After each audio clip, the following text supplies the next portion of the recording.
Hi, this is Yaya Han, and you're watching Gigaventure. Gigaventure.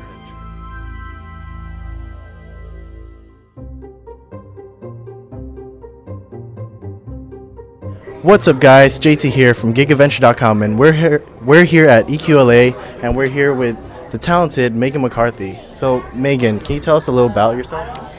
Sure. As far as Pony goes, on the first 2 seasons, I was a freelance writer, and then for the season premiere, or the season 3 that premieres next week, I'm the story editor. So that's kind of the head writer that oversees all the scripts for the 3rd season.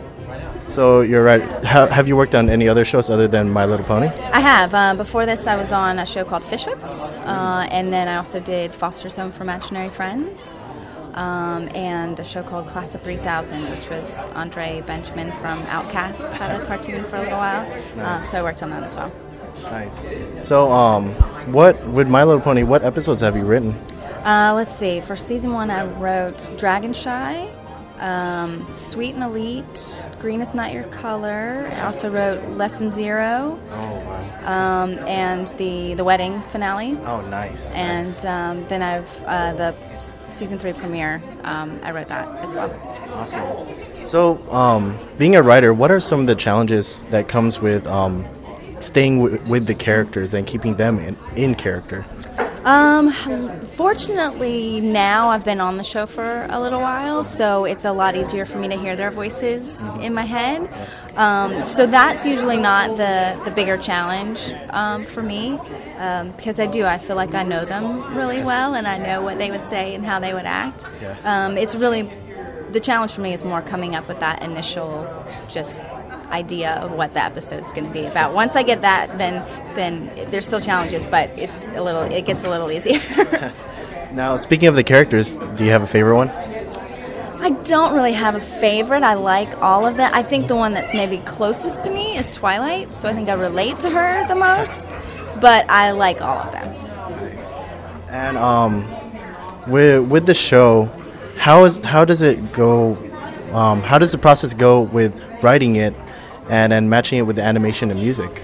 Well, all the writing is done in LA, and we have freelancers, and then in season 3 I'm the story editor, and seasons past it was Rob Renzetti, and all the writing is done, like I said, in LA, and then the scripts go to Vancouver, and that's where the animators and the board artists and the designers and the voice actresses, with the exception of Tara, are all up there. So it's kind of like we do our work down here and then send it to them, and they just work their magic and make it amazing. Now, with My Little Pony, the fan base has just spread enormously, and yeah, it has. And you can see the majority of the fans are like males, especially from like age 15 to 30s.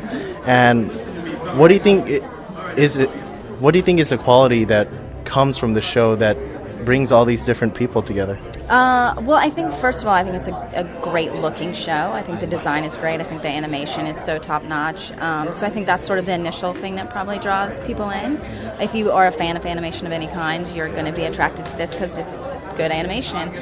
But then I think the storytelling is really solid, and the topics that we deal with are human things that people get invested in the characters and want to see them overcome their flaws, because they're things that people can relate to, and I think it goes beyond gender, it goes beyond age, it goes beyond just about anything. They're very core human emotions, and I think that's what draws people in. Yeah, and I think another thing that people really love about the show, especially as older fans, is all the pop culture references you guys include into the show, like Star Wars or The Big Lebowski, everything. Yeah, I mean, we definitely try to, it's fun for us, and a lot of that stuff comes when the board artists and the animators do it. And it's fun for them to find ways to incorporate that stuff, but not detract from the story that's being told. It's just kind of that background thing that if you're paying attention, you can kind of catch it, and it's fun. And it's kind of one of those things where on multiple viewings, like you watched it first time for the story and you may not pick up on some things, but then you watch it again and you start to see these references.